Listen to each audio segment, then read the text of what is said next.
all the agenda on time. As everyone knows, my name is Meghna Tare. I'm the Chief Sustainability Officer for the University of Texas at Arlington, and also the founder and coordinator of the RCE North Texas, which was launched in March of 2019. So it's been 2 years. With me today is Gary Cockey, who is the Director of Sustainability at the University of Texas at Dallas, who's also my co-coordinator for the RCE North Texas. 2020 has been a challenging year, forcing many people to adapt to new realities. And I just wanted to start this morning by saying that I would like to wish everyone my personal best and your families are safe and healthy. It is my great pleasure to welcome you to the first RCE North Texas Summit. Thank you to each and every one of you who's here today this morning with us. I'm very pleased to welcome you, those who have been with us for a long time, for the past 2 years, and also those who are new to the RCE and joining us for the first time to attend the summit today. I just wanted to acknowledge that your passion and commitment to sustainability and education for sustainable development is what helps us unite and achieve our goal. For those of you who are new to RCE North Texas, I just wanted to take a few minutes to kind of give a brief overview of what RCE North Texas is. So in 2003, in response to the United Nations Decade of Education for Sustainable Development, the United Nations University Institute for the Advanced Study of Sustainability, IAS, it launched a global multi-stakeholder network of RCEs, Regional Centers of Expertise on Education for Sustainable Development. And the idea is that RCEs will facilitate multi-sector collaboration and will utilize formal, non-formal, and informal education to address the sustainable development challenges at a regional level for various communities. And as of today, 179 RCEs have officially been recognized by the United Nations University worldwide. And RCE North Texas is one of those 179 RCEs. So we are very proud of that. And collectively, as a region, as a group, we decided to focus on three SDGs, SDG 3, good health and well-being, SDG 4, quality education, and SDG 11, sustainable cities and communities.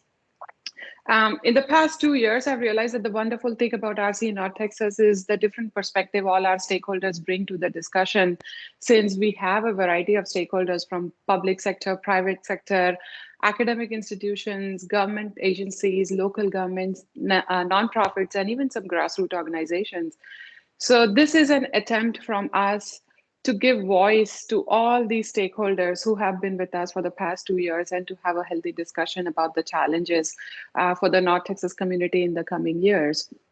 I truly and strongly believe that success of sustainability initiatives, requires engagement, participation, and collaboration at all levels. And you all know that working together is very vital in your work, but to do that, sharing ideas is equally important. And I think education really helps that.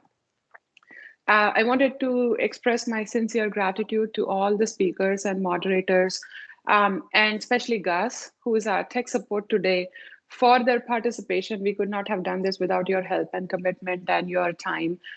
So thank you so much for that.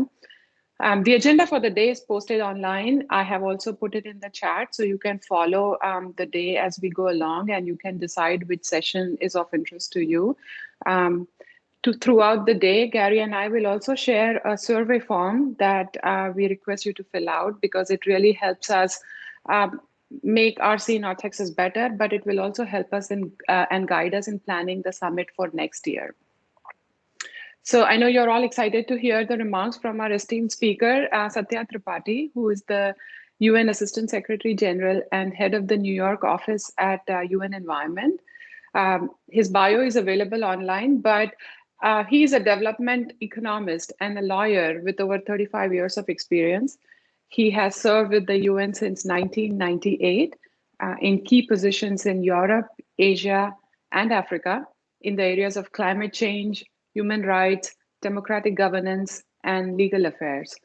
He was also instrumental in establishing the Tropical Landscapes Finance Facility in Indonesia and India. And he has also served on the World Economic Forum's Global Advisory Council on Forest. So I'll take this opportunity to welcome him and thank you for your time, Satya. Please take it away. I hope you're able. Thank you so much, Meghna. Can you hear me? Yes. Thank you. So are we, so I understand this is live. So is there an opportunity for Q&A or? Sure. Okay, so so I'll let you moderate that. So I'll spend about 50% of the time to present some ideas, and then of course I think it's always good to have a dialogue with an audience as distinguished as the one this morning. So good morning everyone, and good afternoon, good evening if you're connecting from other parts of the world.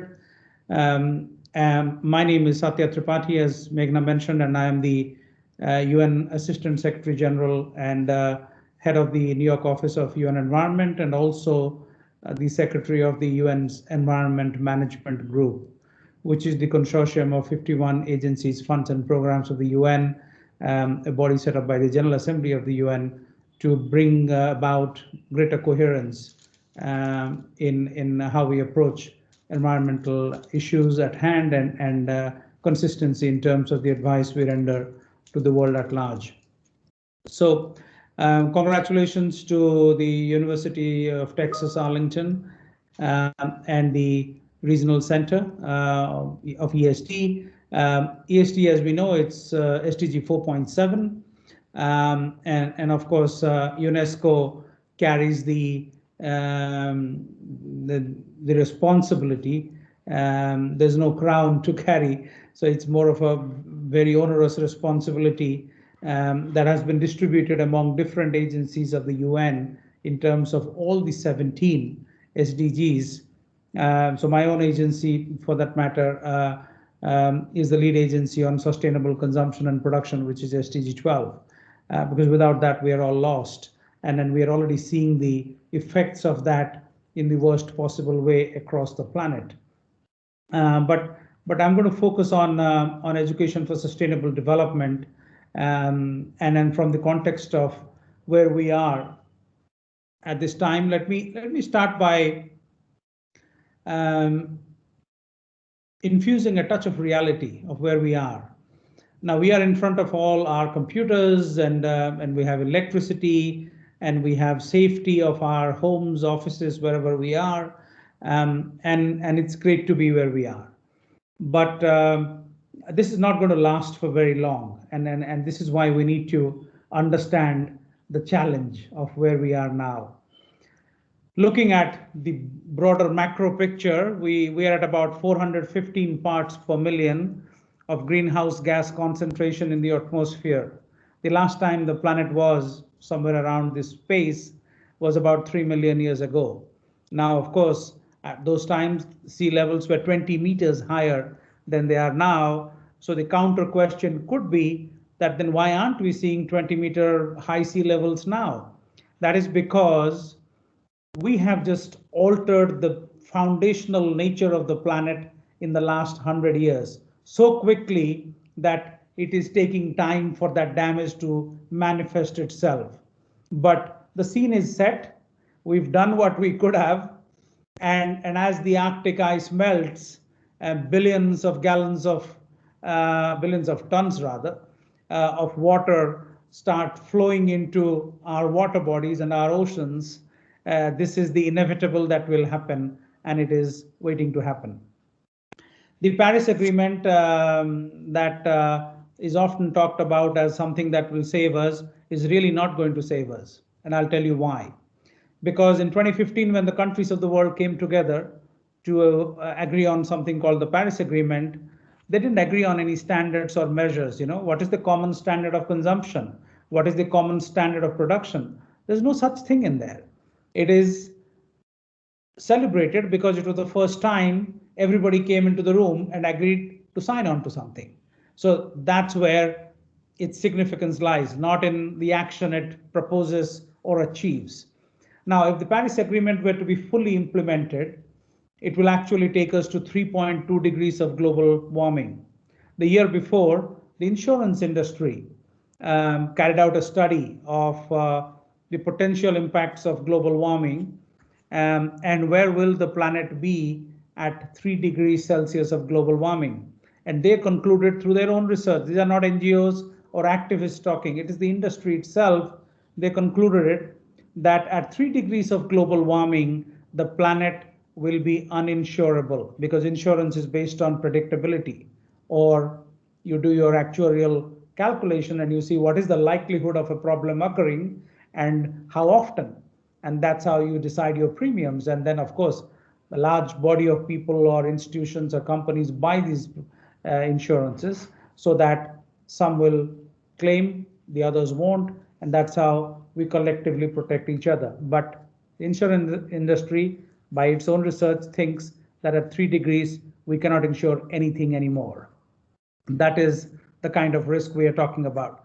Then, of course, in the IPCC told us, even in the Paris Agreement, that yes, this is 3.2 degrees of global warming that the Paris Agreement will result in, but every 5 years we need to reset the ambition, and that we need to stay at 2 degrees, because that's where we need to be a manageable ecosystem. Then a few years down the line, the IPCC came back and said, now we have better science, now we have better research, now we have better data. We need to stay at 1.5 degrees by the turn of the century. That's 2100. Now, the World Meteorological Organization, WMO, which is the big institution of the big data and all weather predictions and analysis around the world, they published their latest report last year, the State of the World's Weather Report, and they tell us there is a 70% chance of us hitting 1.5 degrees, not by the turn of the century, not 2050 or 40 or 30, in the next 5 years. So that is exactly where we are. And that is why we should all be very scared and very worried, because everything we love, this life of ours, this technology, all these possibilities will simply wither away if we do not take this seriously and if we do not act. Now, is it all a story of doom and gloom? No, not really.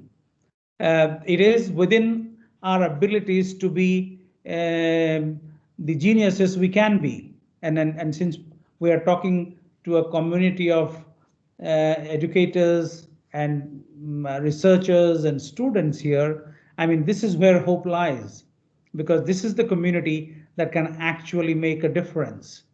And nothing is beyond human imagination, human ingenuity. We really can do what it takes to change the paradigm.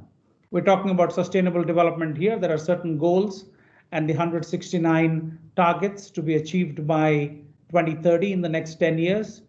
There are also the climate goals. If climate goals are not achieved, whatever we do for the SDGs will be pretty much for nothing. And someone wise once said that the road to nothing is paved with great conversations. And that's what we've been having for 30 years now on a variety of subjects, predominantly climate change. And if you talk to the critics, they will tell you that we have achieved precious little. We keep talking, every year we meet, great conversations, but all ends up with nothing. Nothing as in the kind of action that the planet needs to see. And that is why the efforts of UTA and the RCE are so significantly important for humanity, not the planet. I want to make it very clear that when we talk about saving Mother Nature, we're being naive. When we talk about saving the planet, we're being presumptuous. Those that need saving is us, the humans, because nature will go on. The planet has been here for billions of years. The planet will be fine. And now they're talking about the sixth extinction, and we will be the species that suffers the most. Of course, thanks to our behavior, other species will also suffer. They are indeed suffering. The Intergovernmental Panel on Biodiversity tells us that we run the imminent risk of losing about 1 million of the 8 million species that inhabit the planet. So the risk is really serious and grave to other species as well, not just us. But since we have appropriated all natural resources to ourselves and put ourselves at the top of the species pyramid, we will suffer the most. And then that needs no emphasis. Those in the audience already understand that. Now, is that a solution? Can education for sustainable development help? Of course it can. Let's consider a simple idea that I have been discussing with a few of the presidents of different universities. Can, let's say, 500 universities come together and decide what would it take for their respective universities to become sustainable by building a coalition of researchers, faculty, students within their own universities, looking at everything threadbare. How do we get to net zero? How do we become a net zero university? And then together we aggregate all the action, produce maybe $1 billion bond that would finance all of that, because we know without a shade of doubt that actually all action pertaining to sustainability eventually produces returns in economic terms, not in terms of the damage avoided or helping Mother Nature and all those things, but in real brown economy terms. For example, if you are using a tungsten filament lamp, which uses 100 watt of electricity, if you switch to LED, 15 watts will do. So there you are. You straight away saved 85 watts every hour that you use the bulb. And same with water, same with waste disposal, same with printing with paper. So there are 1,000 different ways a university actually can get to net zero. And what does it do? These 500 universities would have then perhaps produced a template that universities the world over can emulate, can replicate. And then, because these universities will be doing it through a coalition of the knowledgeable, the well-informed, and the willing, the young students, then you are actually unleashing millions of climate warriors on the planet who take the message of education for sustainable development not in words but also in action across the planet. I think that will be a phenomenal thing to attempt and achieve over the next few years. A few universities coming together and producing the results by walking the talk, and showing the rest of the world that it is indeed possible not just to be sustainable as an institution, but also inspire and fire the imagination of young people whose future it is that we are talking about this morning. Thank you.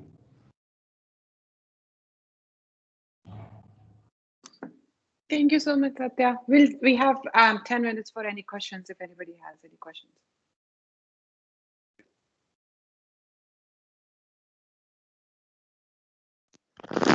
And again, if you do have any questions, please use the hand raise feature in the top right corner. That will let us flag you to unmute your microphone.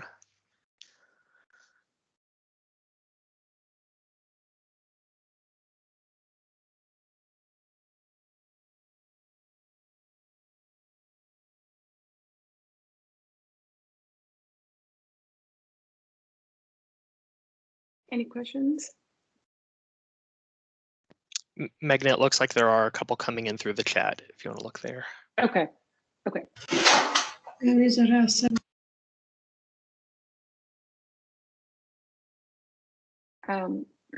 Cuz can you read out? I can't see them. Sure. First question from Jennifer is, does RCE North Texas have a Twitter handle, and/or is there any hashtag for this summit? No, we don't have a Twitter handle. I think that's a good idea. We do have a LinkedIn group for the RCE North Texas where if you're interested, we can add so you can get information for all the future events. But I will take this as the next step to create some social media presence for the RCE North Texas. But I am adding my Twitter handle if that helps.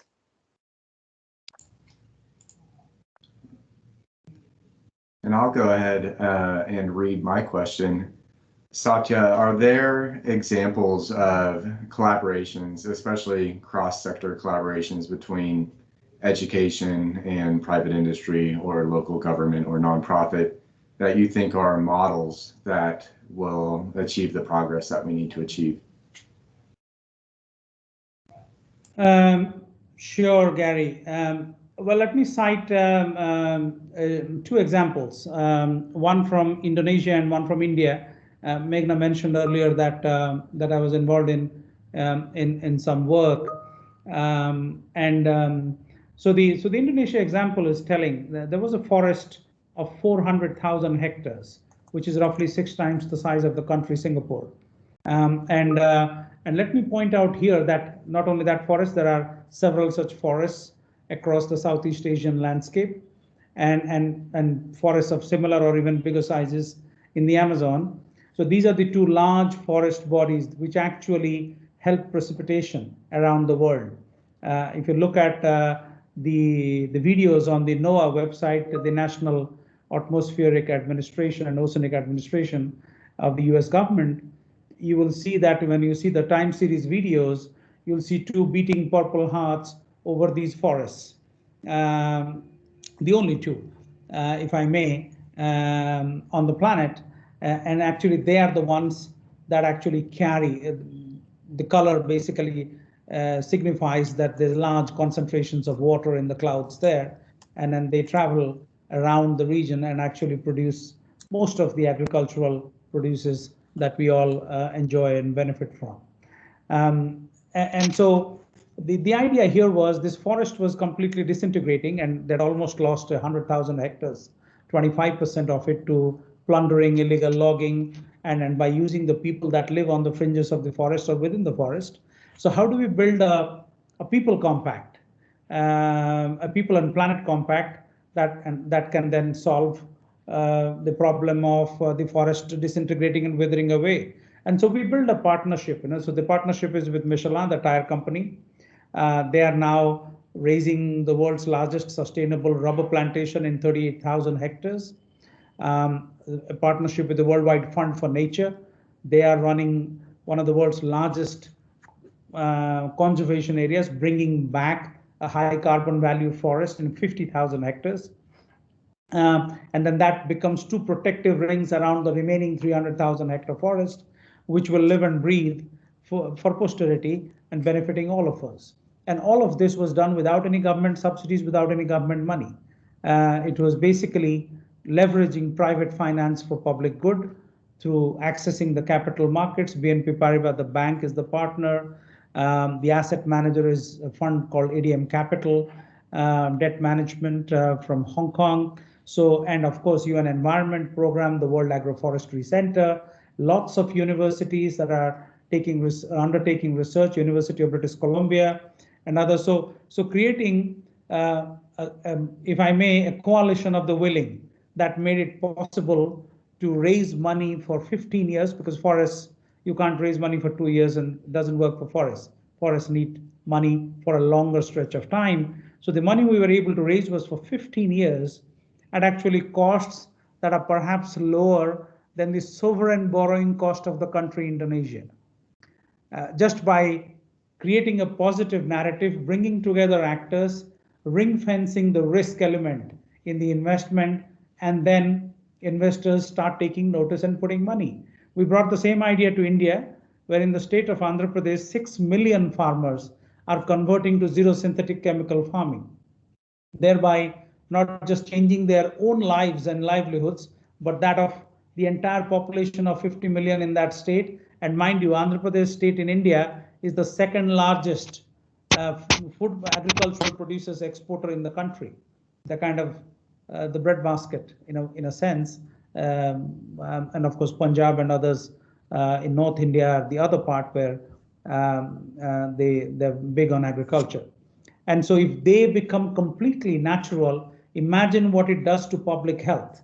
Imagine what it does to getting rid of the endocrine disruptors that are destroying the lives of the newborns and the children, and the carcinogenic pesticides and everything, which is completely avoided in this process.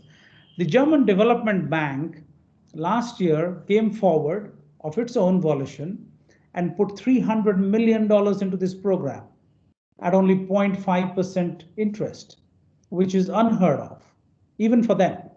But they said, no, we are seeing the benefits to the ecosystem, to the climate, to the environment, to people. This is holistic, and we're going to put money into this.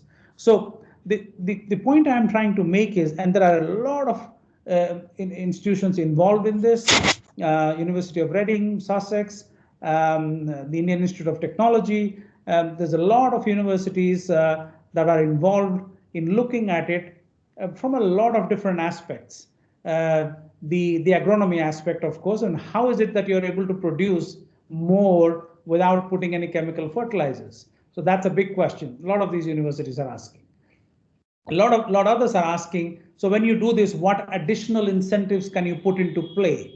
So they're talking to the big players like Walmart, Amazon, and other Whole Foods and what have you, to see if they can offtake these producers in large scale, because that will give more money to the farmers, which will then motivate others to change. And I'm so proud that as of today, they have converted about 1 million farmers already, the largest such program anywhere on the planet, all by the efforts of women farmers through self-help groups organizing themselves. And by the way, in terms of self-help groups, this is also the world's largest self-help group program with 11.5 million women enrolled.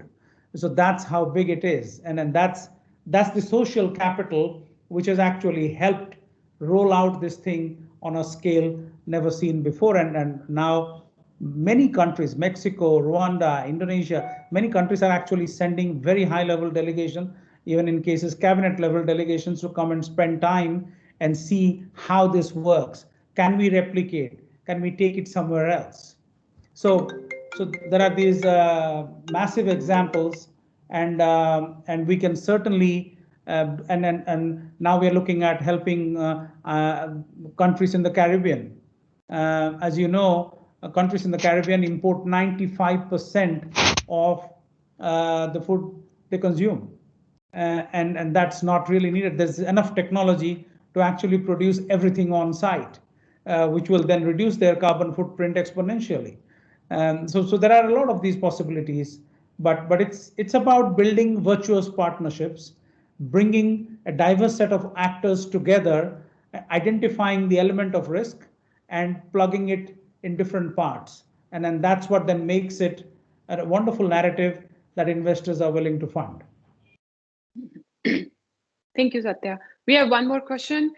This is from Valerie from North Texas Food Bank, and she asked, who is the strongest data source for climate information?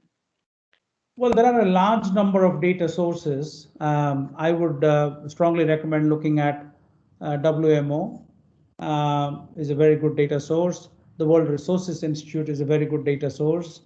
The UN Framework Convention on Climate Change, they are a very good data source as well.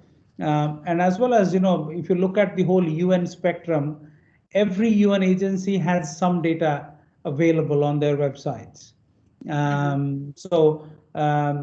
in a government, there are different ministries or different departments that carry the responsibility and the authority for gathering the data and cleaning it up and providing it to the public at large to access and research. So same with the UN. Every agency like UNESCO is doing education for sustainable development. So those data sets will be available with them. If you're looking at FAO will have massive data sets on agriculture, different kinds of agriculture, agroecology, conventional agriculture, dryland agriculture, and one could go on and on. So each agency, like UN Environment is setting up a World Environment Monitoring Center, so it's basically, it's almost done. It'll be up and running very soon. So it's called the World Environment Situation Room. So you can actually go there and get every kind of data you need, because some of the data is our own, because we produce these flagship reports, the UN emissions gap report, the production gap report, and all those things. So it's a lot of data that we have, and then of course, above all, the Intergovernmental Panel on Climate Change. 2,000 scientists working all the time to produce all these analysis. So they have massive data of a very good quality as well. Thank you so much. Well, thank you so much for your time, Satya. I know you've been traveling and jet lag, but we are very grateful for your time. It's always a pleasure to be able to meet fellow activists. I still call myself an activist, and so anything we can do together. I was looking at a question. What are your thoughts on Biden's climate change policies thus far? I think it's fantastic. Rejoining the Paris Agreement, but that's a small part of the big picture. In terms of the big picture, what is happening is what Secretary Kerry is trying to do to pretty much reach out to everybody across the planet, and not in a way that tells people, oh, I know the answers, and here is what you should be doing. What I was super impressed in terms of his approach has been that we don't have the answers. Let's work together to find the answers that work for everybody. Now that's very respectful, and that's getting the kind of hearing that it deserves. And this is not a problem for one country to solve. But if you are still in the phase of blaming others, you can certainly blame the United States and a whole bunch of other countries, the developed world, that, oh, it was all your doing. But unfortunately for us, we're way past that situation. We're at a place and time where everybody needs to act. Otherwise, everybody will suffer the consequences in the most unthinkable of ways. So it's time to come together. It's time to build the best of coalitions. It is time for all of us to put our best foot forward, and to coalesce and to act in unison. And I think that's what I'm super impressed about President Biden and Secretary Kerry. Yeah, thank you. And that is the attempt, and that is the motivation behind the RCE North Texas, to bring everybody together, at least at a regional level, to move the needle on sustainable development for the region. So this has been very inspiring, and we are very grateful for your time today. Thank you. Thank you. I wish you all the very best for the discussions ahead. Thank you. Thank you so much. Thank you. Thank you all for the wonderful questions. We are right on time. I would like to start with the next session presenter and welcome our esteemed speaker, Charles Hopkins. He holds the UNESCO chair in reorienting education towards sustainability at York University, also serving the UN Global Education 2030 agenda. Charles is advisor to the global network of RCEs, the Regional Centers of Expertise for Education on Sustainable Development, associated with the UN University. And he's also the co-director of the Asia Pacific Institute on ESD in Beijing, China. He has been a great mentor, a great support for RCEs across the world, especially RCE in North Texas. And it's always a pleasure to listen to him talk so passionately about education for sustainable development. So I'm very grateful for his time. Thank you, Charles. Take it away. Well, thank you very much for the opportunity to be here and to share the stage with Dr. Tripathi. Yeah. It's indeed an honor, and congratulations on this, I guess the second anniversary, right? Yeah.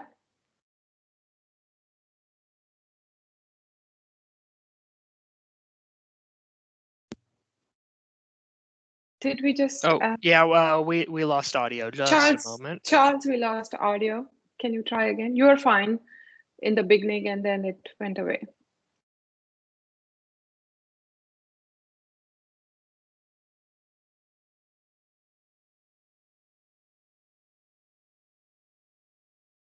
Okay. Try unmuting your microphone again. You should be able to. Yeah. There you go. Sorry about that. We can hear you. Okay. Good. Is my screen still presenting? Yes. Yes.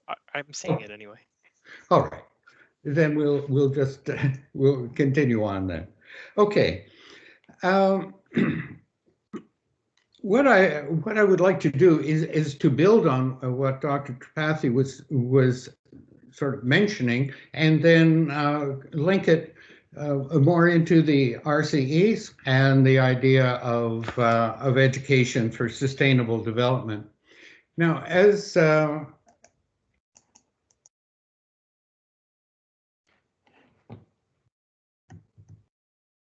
sorry. All right.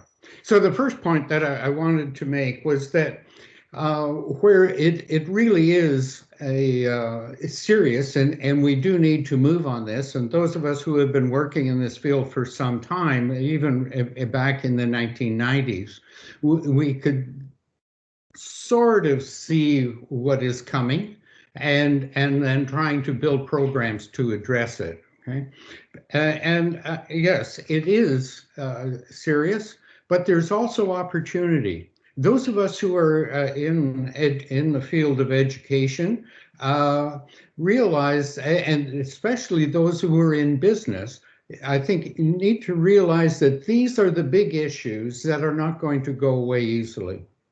These are huge issues that are going to be around a long time. And so while they are challenges, they will also shape the future of the world's economy in many ways. And in our education systems, especially in higher education and in training programs in the private sector, we would really be doing our students and our workers a disfavor if we do not address this within the context of what we're doing. Anyone who is graduating MBAs who do not understand the cost of carbon, you are not training them properly, and that goes through for pretty well all of our aspects. So let me again put this in a context. We have always been trying to work together to address the issues that a single country really cannot address. So even at the end of the Second World War, pulling together the United Nations as a place where nations themselves could come together and talk about how they can plan to work collaboratively to address giant issues. So, for instance, the whole idea of education, how we can collaboratively work. UNESCO was one of the very first of the UN agencies formed right after the Second World War, around the motto of sort of, since wars begin in the minds of men and women, it is in the minds of men and women that the defenses of peace must be constructed. And so it was the idea of using education, public awareness, training, education in that broad, formal, non-formal, informal sphere as a way of addressing global issues. And so it was that in the 1980s, mid-80s, where they saw the clash coming between the roughly 20% of the people who live in the developed world, living a very nice life, and at the same time, almost 80% of the world's population who lived in the former colonies that were set free, now called developing countries, that they wanted the same lifestyle. They wanted development. And so there was the clash between environmentalism, environmental protection, and the need to address poverty and so on. So the idea that came out of this, how do we address this in a concerted way, was the concept of sustainable development as outlined in Our Common Future, the Brundtland Report, and so on. And if you're attending this, you would know about this webinar, you know about these things, right? But embedded in it, right in the preface, Brundtland addressed the idea that we needed to engage education. But the concept, adopting the concept in 1987, that did not solve it. All that did was say, we need an action plan. We need to do things. We need to move beyond talk. And so the world's first action plan was called Agenda 21. It had 40 chapters and a whole chapter, chapter 36, addressing education, public awareness, and training. And then in getting ready for the Millennium Development Goals, this was sort of a retraction from Agenda 21, which engaged all countries. they decided to focus on the least developed countries with foreign aid and investment and try to work forward with that. They reduced it to 8 goals, one of them being education. But we realized that that was a setback. And while there was some progress, we still needed to address all countries and engage. And they had to engage in a vision that people wanted, not something that was imposed by national governments or by the UN or you know, the agreements that come out of the United Nations discussions with nations.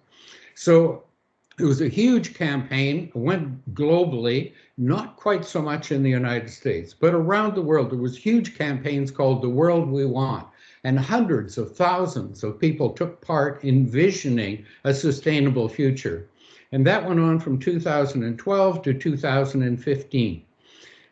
That is what formed the Sustainable Development Goals. It was collaboration with the world. So we come up with those 17 goals that I think you've all seen. And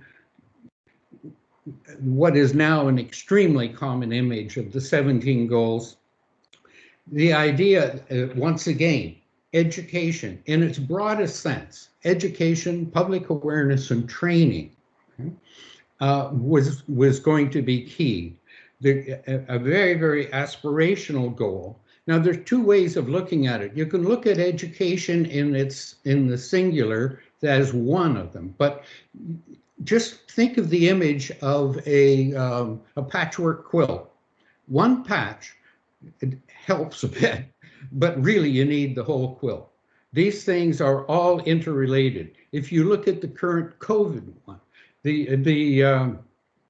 the UN has put out how each of the Sustainable Development Goals plays a role and is integral into the whole thing. So the idea then of what is the agenda that really constitutes the contribution of education to the Sustainable Development Goals, and really understanding Sustainable Development Goals is just the current implementation program. The big issue is the sustainable future itself. Right?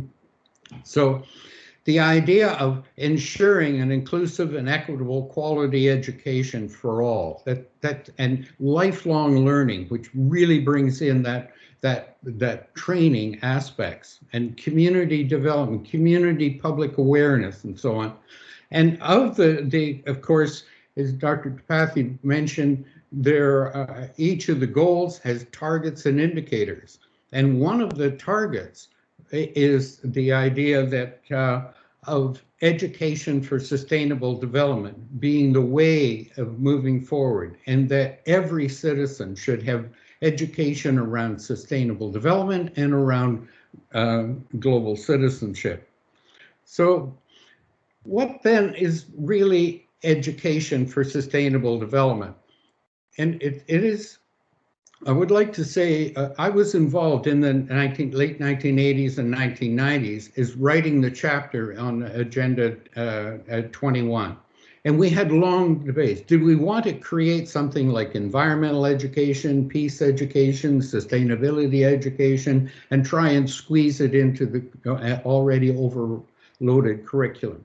And we decided totally against that. What we wanted to do was to simply use the world's education, public awareness, and training systems and put in a sustainable future as a purpose of these programs and not something separate. Now, it's fine if they do come out with educators who are really focusing on how do you talk about sustainability, and trainers and so on, learning their particular discipline. But basically, we want this holistic approach of embedding it totally right across it. But the unique thing that has come out is that the United Nations, the General Assembly, on 2 occasions in 2017 and again in 2019, reiterated that it was education for sustainable development was central to the implementation of all of the other SDGs. So UNESCO, as Dr. Tripathi mentioned, who is the lead UN agency on education for sustainable development, has come forward with a framework and now a roadmap on moving forward. And this is the one that really is targeted towards the RCEs. This is where our link really comes in. The roadmap will be launched in Berlin in May, shortly. And in it, it comes up with 5 priority action areas. So the first one is transforming learning environments. And already around the world, universities and school systems and so on are looking at how to embed the notion of sustainable development within the learning environments. The second is building the capacity of educators, because so many people need to figure out ways of how are you going to address it. Another one is advancing policy, so that it is not just sort of a passing fantasy. The fourth is empowering youth. And then fifth, accelerating local level action. This is where the RCEs, the United Nations University Program, this is at the heart of the UNESCO program. And so there's great collaboration between UNESCO, UNU, and the 179 RCEs that are around the world. Now, a word about forming the RCEs. The idea in the beginning was trying to address, in around the year 2000, the rector of the United Nations University, and I was privileged to be with him when we were discussing how sad it was that nations were into negotiation. I'll do this if you do that, and things were moving so slowly. So the idea that we come up with was how can we eliminate this negotiation and just look at, if we brought it down to the community level, where people could make their own informed decisions and move forward. So the idea was to bring together 2 main groups: the educators in the community, not just universities, schools, and so on, but the NGOs, the corporate trainers, the museums, and so on in the area, bring them together with the people who knew what are the sustainability issues facing the community now and what's largely coming in the future. Urban planners, researchers, and so on. And how could you get local, actual, real information into the hands of the educators? And so that is what was sort of behind the context. And we were looking at how this information and the goals of the RCEs aligned with the 4 areas of education for sustainable development. So the goals of the RCEs of reorienting education towards addressing sustainable development, to increase the quality of education, leaving no one behind in the area. You need an informed public to have any kind of development, let alone sustained development. How do you build the training programs, and how do you actually raise public awareness so you have an informed society that will be able to perform their civic duties and vote in an enlightened and knowledgeable way? So these align almost perfectly with the 4 major thrusts of education for sustainable development. The first being access and retention in quality education, which are targets SDG 4, but targets 1 to 6. And the second, reorienting our existing education and training systems, because it's our most educated countries that are leaving the deepest ecological footprints. And so the idea of more education as we currently have in the developed world is not the answer. We need to reorient the purpose and then figure out what does that really mean? What do we change? And then again, public awareness and training. So there is that sort of alignment. Now, when we create the RCEs and the 179 of them, Canada, there are 6 up here in Canada. I'm speaking to you from Toronto. The United States has 10. And Mexico 2, and scattered around Latin America, there are 9 more.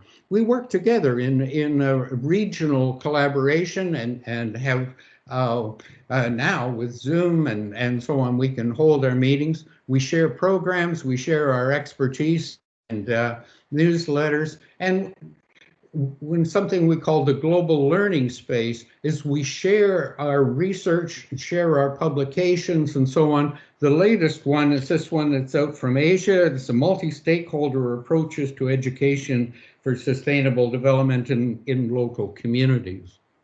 Now, as Dr. Tripathi pointed out, universities are moving. The International Association of Universities, for instance, has put together a network of universities clustering around each of the 17 Sustainable Development Goals. So they have 17 of these networks that are focusing on the contribution of higher education. Higher education is so important because globally speaking, between 6 and 7% of the world's population gets to go to higher education.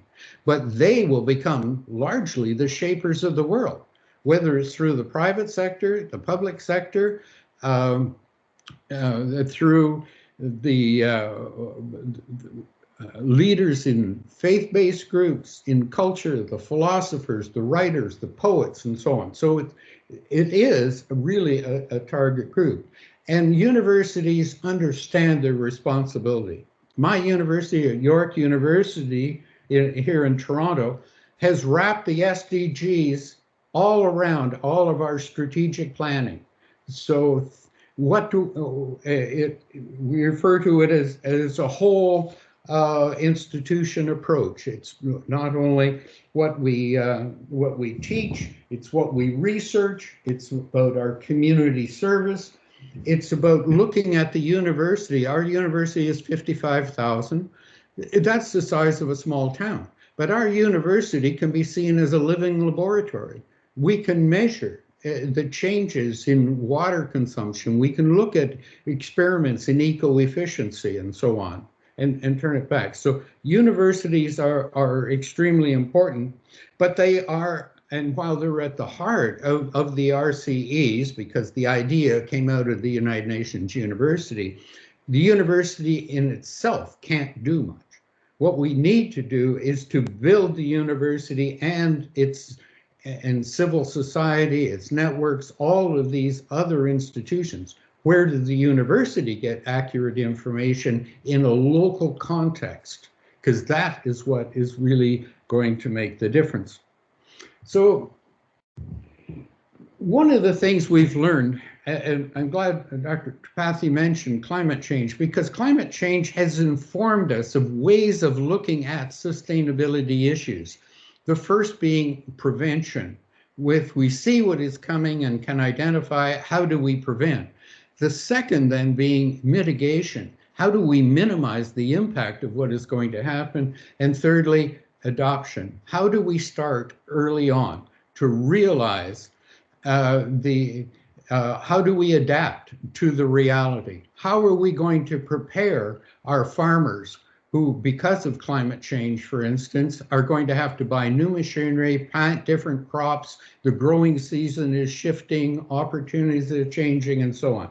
So we can take that, whether these three, whether it is migration of humans, as we are going to see as more and more of the planet becomes uninhabitable, we need to do that. If we look at the range of implementing education for sustainable development and so on in the formal education sector, in K through 12 and on into universities, we see the different ways of embedding it. And you will see that, unfortunately, the first step that in far too many is to ignore it and say, I'm sorry, we're focusing on math and language scores, which is, it's important. But math and language is not the purpose of education. These are tools, and we need them to be as sharp and know how to use them, but it's not the purpose of education systems. At any rate, moving from ignoring to events and clubs and so on, then on up into teaching about sustainable development, but then eventually making the shift, education for sustainable development. And then at the height, it's not only the school systems, but the entire community, and hence the idea of the regional centers of expertise being so important. In closing, let me talk about a neat story that again came out of India. I thought this would be useful, Magna. We all know of the ecological footprint. It's an idea that came out of the University of British Columbia, and a number of years ago, an economist, Dr. Bill Rees and his grad student came up with the idea of the ecological footprint. And I guess it's 7 years ago, in Hyderabad, a little girl in grade 4, grade 4 teacher was talking about the ecological footprint. And of course, these children in a poor area didn't have much, their footprint was not that deep. But at any rate, the little girl said to the teacher, but I have hands. I can do something about my footprint. And the teacher recognized something about the metaphor. And so she had the kids do the handprints. And she took that concept of the ecological handprint linked to the ecological footprint. And she took that to a big non-government organization called the Center for Environmental Education in India. The NGO took that idea, originated in the school, partnered in the community, and went to the government, to the Ministry of Environment. And with funding, they have launched what is now global, sort of the concept of the ecological handprint. 3 days ago, the Foundation for Environmental Education in Denmark, which runs the largest eco-school network in the world, have now linked the idea of the ecological handprint to the Sustainable Development Goals. It is the idea that from local, small ideas, great ideas around the Sustainable Development Goals will emanate. Thank you very much for this opportunity to be here and to be with you today. I really wish you well for the rest of the day. The other presenters look really exciting. I'm looking forward to it. And congratulations again to RCE North Texas. Thanks, Magna. Thank you so much, Doug. Thank you so much for your time. We are very grateful. We are right on time, so we'll take a quick 10 minutes break and come back here to start the first panel discussion at 9:45. Please take a moment to fill out the survey that I'll post in the chat window, and it's available throughout the day.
Stephanie, are you able to load up your slides, present?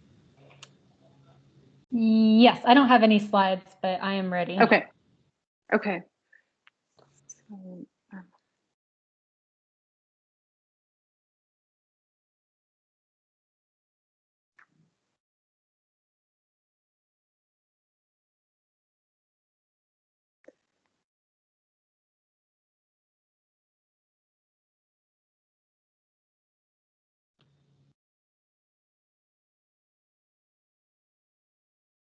I guess we'll go in the order as it's listed on the website. So Valerie can go first for the presentation.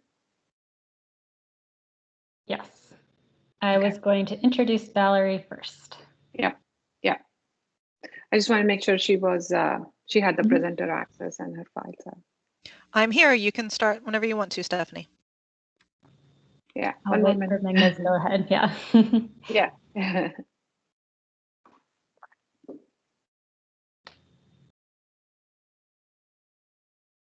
I'm glad so far we are on time, right to the minute.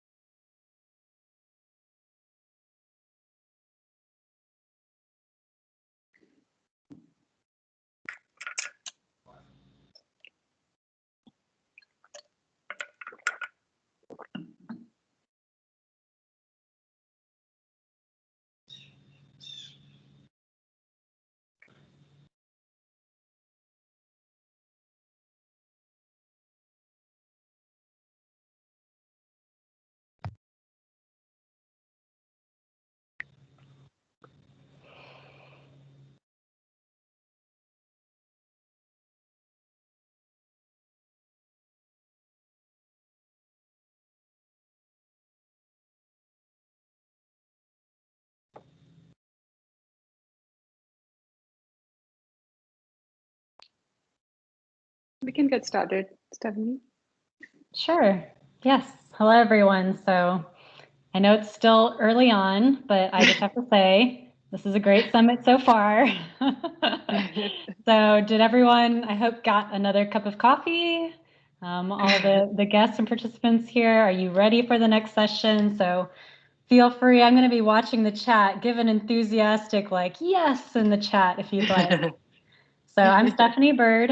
I work for a company called Schneider Electric. It is over 180 plus years old, and its purpose is to empower everyone to make the most of their energy and their resources. So I'm going to flip just a quick website link in the chat since I didn't prepare any formal slides here. We believe that electricity is an important vehicle for decarbonization, and we do have a history of partnering with the UN and its sustainable development goals. And I just listened to Charles. He led us through this history of the development of the SDGs, which I found very interesting, and particularly how it was such a collaborative effort. So now it's just time to dive deeper into the specific SDGs with this panel. And we're going to start with number 3, which is good health and well-being. So what a relevant SDG during this time, right? Everyone here is sitting on their computers instead of a conference room because we're going through this very global health crisis. So staying healthy and mentally well throughout this past year, I know personally, and for a lot of other people's, has been very tough. And in addition to that, there's also deeper systemic health and well-being issues like food insecurity and pollution, and just even a basic understanding of what's happening within our own bodies. We don't normally have that visibility. So in the spirit of bridging silos, we're going to kick off a discussion now between 3 different sectors. We've got nonprofit, industry, and higher education. So each speaker here will share their stories before we do an open dialogue and Q&A. So again, please put any questions in the chat as we go along. And we hope to have a really interesting discussion after each person shares their story. So I'd like to start and introduce Valerie Hawthorne, who is the Government Relations Director for the North Texas Food Bank. And I think it's wonderful that she brings a science mentality to her advocacy role, because I think it's something that policymakers need exposure to on a regular basis.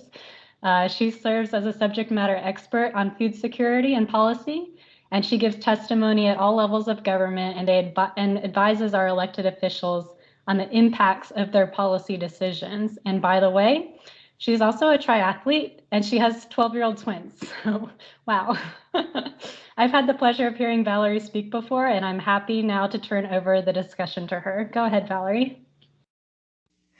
Thank you. I'm busy and tired all the time. That's just how it happens. But the last time I spoke, I think I made Meghna cry. So this time, I hope that it's more of an inspirational talk. We're at a different place than we were a year ago. So I hope to kind of bring about where we're going with food and food security.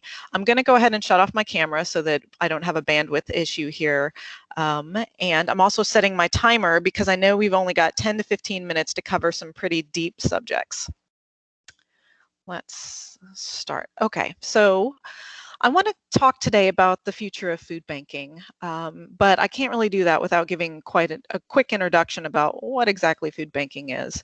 And I'll do that after I highlight what I want everyone to get out of the talk today. This is more of an academic crowd, which is my favorite crowd to speak to, because we can talk about more of a deeper level of what hunger is, why it matters, and what are some solutions to it.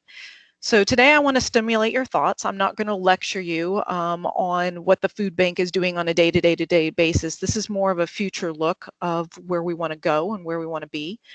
And I also want to talk about how without appropriate nutrition, SDG 3 cannot be reached. There at the bottom, I have 1, 2, and 3. And we know that all of these play together in order to create less hunger in the world, which will then translate into better health and well-being. I want you to understand that hunger is complex. And I want you to understand what the fundamental positions and challenges are to us that are in this space. I want you to understand there is no single root cause to hunger, and that we can actually use food as a currency and a resource to us to help solve the problem. So how do I describe the North Texas Food Bank in just one slide? It's pretty easy. We receive and we aggregate food from the retail and community donations. So these are our grocery stores as well as our local food drives. We gather that food. We also receive food from government programs, and then there's the food that we purchase. So we gather up all of that food, and then we distribute it out through our network of partners throughout the 13 counties that we serve in North Texas. And then right now we're pushing out about 2 to 3 million pounds of food each week. And that just kind of gives you the scale of how large a food bank is. So don't think of a food bank as your local food pantry down the street. We are kind of that umbrella that is helping food pantries do the good work on the ground. And the power is within our network. Each one of those dots on the map, it represents an agency that we are working with to get food into their door so that they can either help serve the community through food directly, or they can serve the community through food and other access points, which is what I'm going to talk about a little bit later. I guess it's a slide and a half. So I just wanted you to understand also that food banks reach all over Texas. So every county in Texas is covered by a food bank. We're the red up there. And all 21 food banks in Texas, we are doing a much better job. This will be my 8th year as a food banker, and we are doing a much better job now of truly working together, looking at ways that we can not just get food from one place to the other, but we can really make a difference so that maybe we don't have to do that anymore. A brief history, and please know that I have about 13 slides all leading up to a final slide. So I'm giving you a lot of background and food for thought because I want your minds to start getting stimulated on how to help answer the question on the final slide. So food banks, what was and what will be. When food banks first started, the focus was very heavy on pounds. How can we push out the most food to the most people as quickly in almost a one-size-fits-all type way? Everything was governed by pounds. Where you got grouped was governed by pounds. And then I would say probably about 15 years ago, 10 years ago, the focus then became on nutrition. How do we get the right foods out to people so that it's not just whatever we're rescuing or whatever comes in the door we shove out. This is a more concentrated effort because we know that nourished communities are thriving communities. So let's make sure that the food that is leaving our building, we are doing our part to make sure it's nutritious food that is getting into our communities. And now I would say probably in the past 10 years, there's been another shift, and this is that we need to focus more on strategy. Food banks have an incredible resource. So how can we use the right foods to the right place at the right time as a resource to assist systems change? The North Texas Food Bank, we are embarking upon this. I am so excited about what's coming down the pipeline, and there's a few other food banks out there that have been doing this work. There's some pretty interesting studies if you're interested in looking those up. I have a few mentions at the end. So to first start addressing that, I wanted to ask this question: what is this? It's been labeled a few things. These are food distributions that are going on en masse all over the country when COVID hit. So is it heroic? Is it representing what the true need is out there? What exactly is this? And for all the good that it is and all of the pride that I have that food banks were able to rally to get food into communities, the true answer about what this is, it's a system failure. This should not happen, period. There should have been systems in place, processes in place, or ways for folks to access food in a more dignified manner than sitting in a car in a parking lot for hours to get food that they may or may not need or like for their family, doesn't meet their dietary needs, put into the trunk of their car. But it's what was necessary and what had to be done because those systems were broken.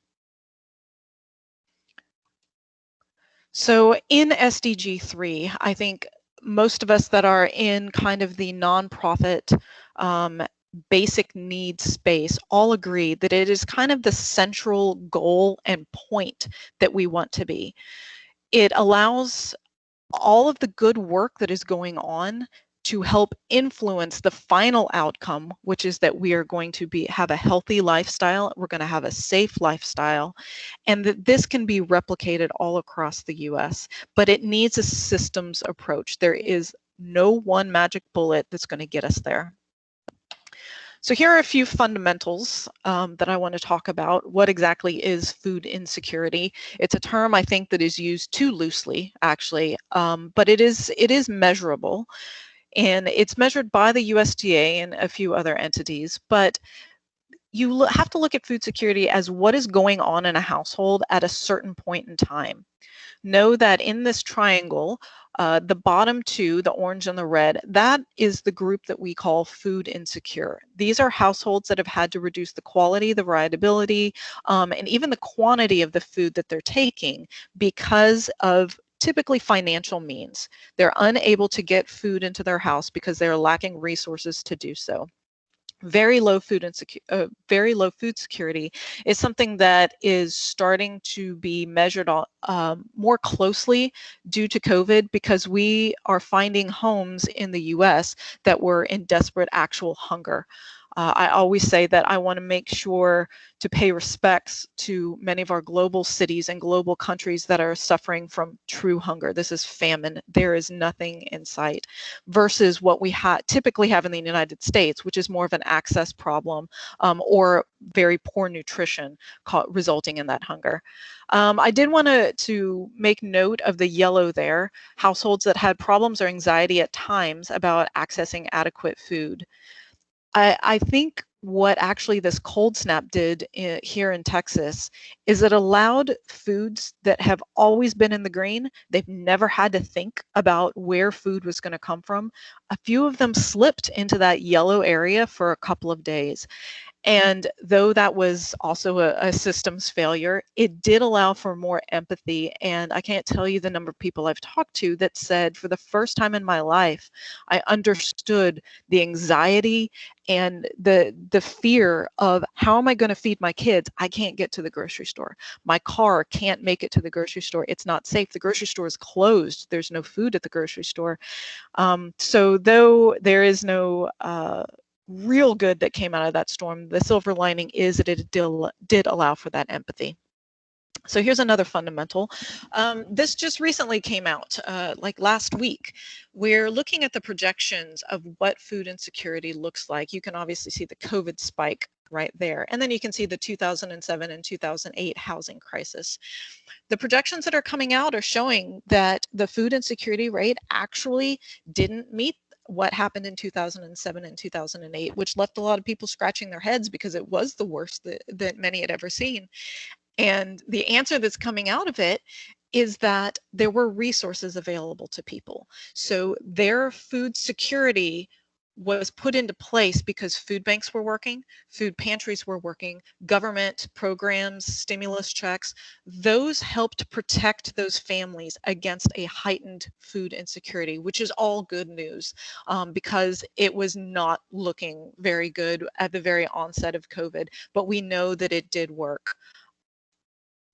So I want to talk about the fundamental challenges in solving hunger. So all of that was background to kind of set up what we are facing, and I try to do this in 5 minutes. So the fundamental challenges are, food banking started as need food, give food. We have some food, we need to give the food. But then people consume the food, which means they need the food, they give the food, consume the food. So why aren't we ending hunger? Well, it turns out hunger actually has nothing to do with food.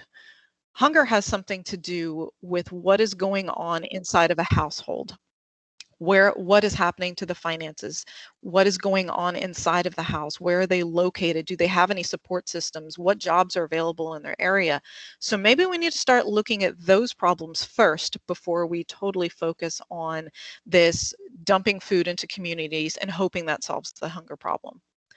So the positions that I want everyone to understand is that hunger is not acceptable, period. This is a problem worth working. We can't solve hunger by only giving people food. The data on hunger can only represent a snapshot in time. So know that when you're looking at numbers, you are looking at a very snapshot in time. So don't be too careful to speak in absolutes about hunger, particularly in a specific community. And that diet-related diseases impact the quality of life. Here in Dallas, if you're in 75215, your age, your mortality age is 25 years shorter than if you're living in 75204. Those are measurable. This comes from the Parkland Community Study, and that shouldn't be acceptable. We do know that diet-related diseases, cancer, heart disease, all of those are motivated by the diet that you are taking in. Also understand that most people that are working on the hunger problem, they're not actually hungry. So it's very easy to oversimplify a problem. There's a lot of good-natured people and good works that are going on out there. But unless you are in depth in those communities, you may not be the best, that may not be the best idea. So that is why the power of a network and partnerships really come in. And understand that food is a necessity, but it also can be used as a resource.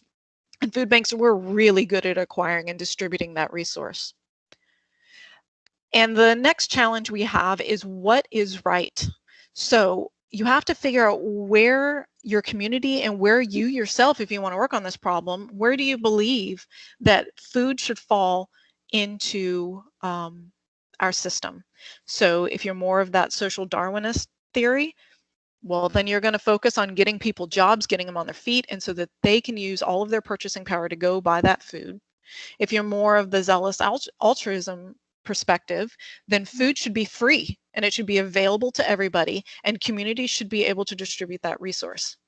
So I find it difficult when I am talking to different groups, is that they have a different theory on what should be provided to that community. Should it be open access free food that is just a normal basic right in that neighborhood? Or should it be, we need to have more access to jobs because there shouldn't be any handouts whatsoever. People should be able to survive on their own.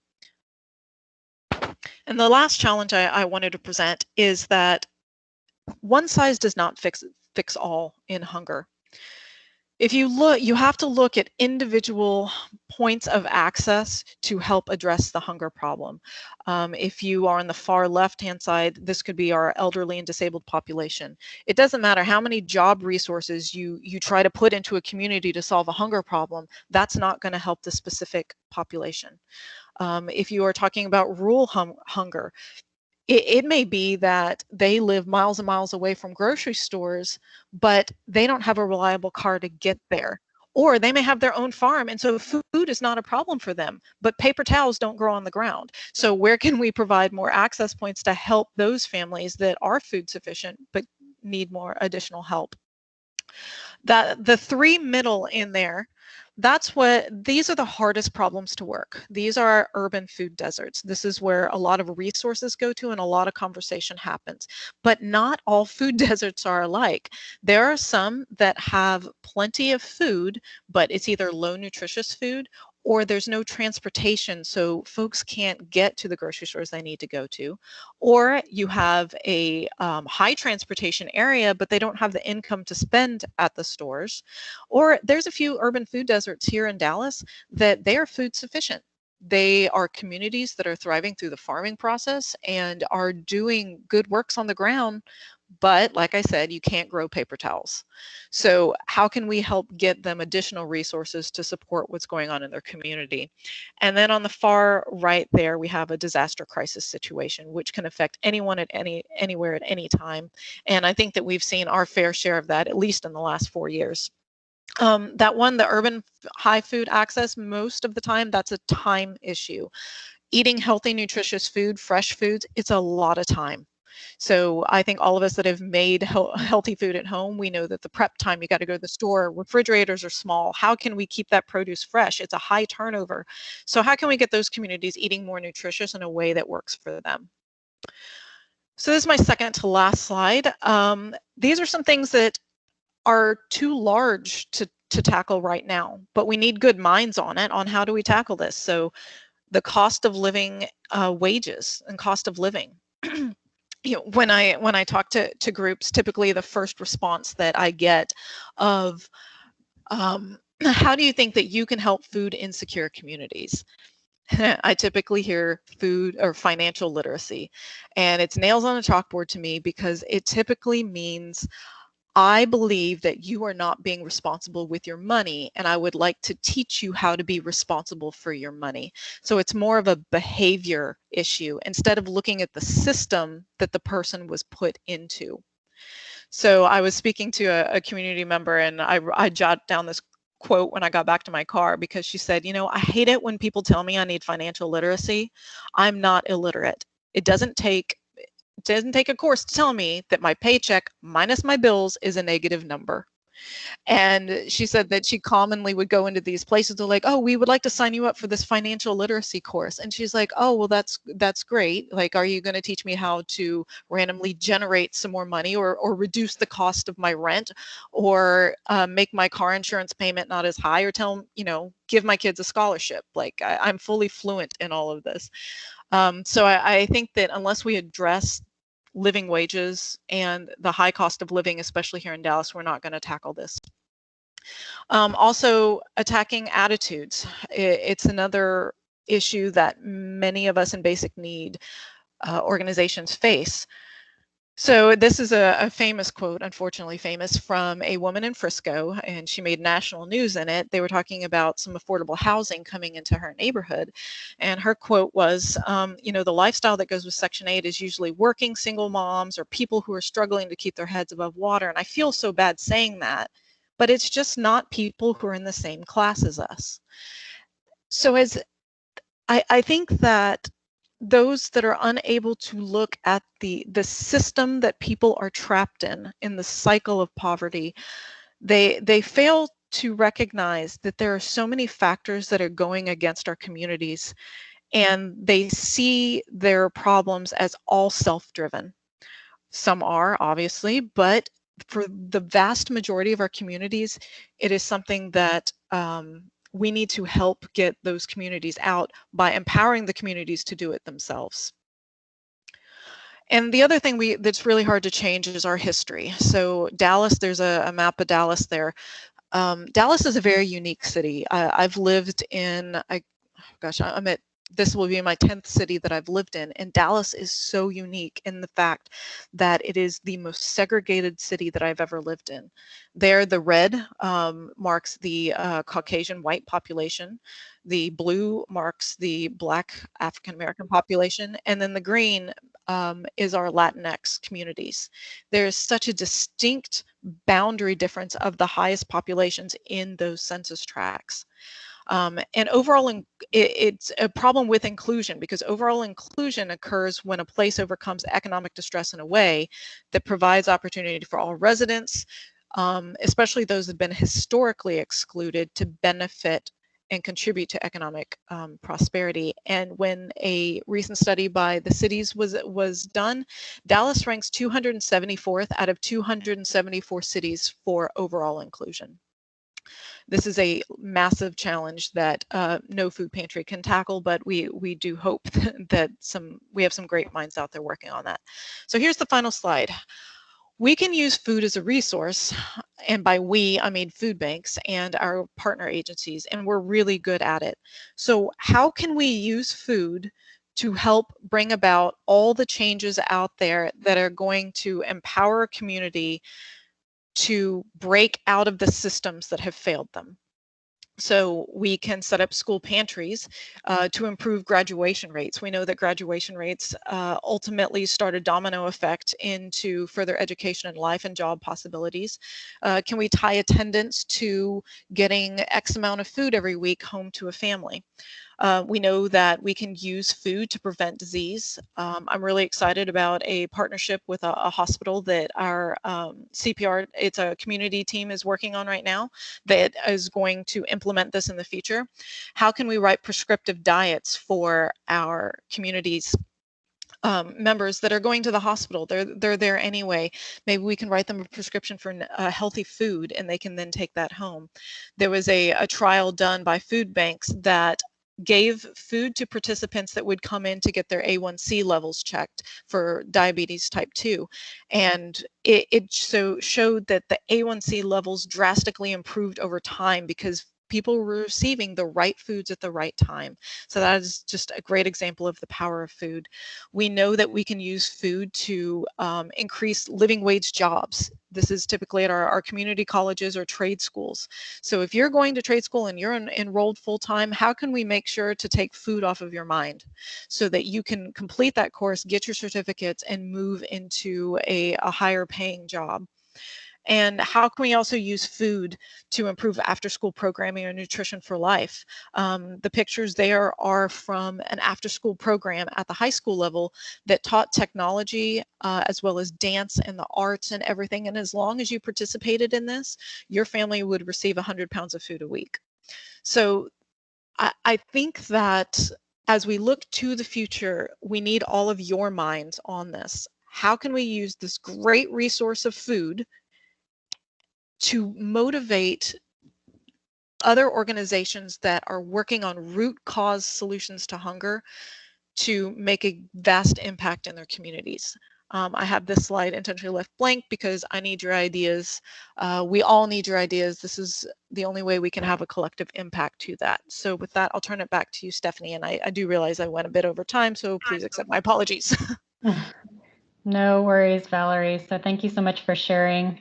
The challenges seem pretty huge. Thank you for leaving us with those kind of innovative examples of how we could possibly start to address and expand and scale some of those ideas. There's been quite a few people in the chat asking about how they can help. So I hope to ask you some more about that as we finish the presentation. So I'd like to turn it now over and introduce John Levenberg, who is the VP of Environment at Burlington Northern Santa Fe Railway, or BNSF. And John, are you there? Are you able to present and load your slides? Okay, great. Yes, I'm John, here. yes, John has 20 plus years of environmental experience as he's loading his slides. And he's well engaged within the environmental community, including board roles with with groups like the Environmental Law Institute. So this is our chance, actually, I've gotten a sneak peek at the presentation, our chance to really geek out at some really revolutionary technology that's going to lead to cleaner, healthier air for all of us. So welcome, John, the floor is yours. Great. And can everybody hear me okay and see my slides? Yes, we can. Perfect. Great. All right. Yes, thanks for inviting me here, Meghna and Stephanie. A perfect tee up for me. Your opening comments, you talked about electricity being important for decarbonization, and that's going to basically be the focus of my presentation. I also appreciate, Valerie, your presentation. I love the way you structured your presentation. You talked about principles and root causes and solutions for unique challenges. I think that's a terrific framework for solving problems. So I'm going to, as I go through my presentation, I'm going to go ahead and go to my first slide here, the agenda slide. So part of what electrification provides is a pathway to decarbonization, and it also provides zero emissions from vehicles. So that's a key in improving health outcomes at any place where there's vehicles operating, including locomotives. So the overview of my presentation, I'm going to give you a quick overview of BNSF Railway, where we operate. I'll talk about some of the opportunities and challenges of batteries and electrification, and then I'm going to give you an overview of an initiative that I'm the executive sponsor for. So just a quick overview of BNSF Railway. We're a wholly owned subsidiary of Berkshire Hathaway. We have 34,000 employees, 8,000 locomotives. You can see the numbers here. One of the things I wanted to highlight about rail, some of you may have seen the Biden administration comments on rail. Very strong advocacy. Part of the advocacy is rail is the low carbon transport solution.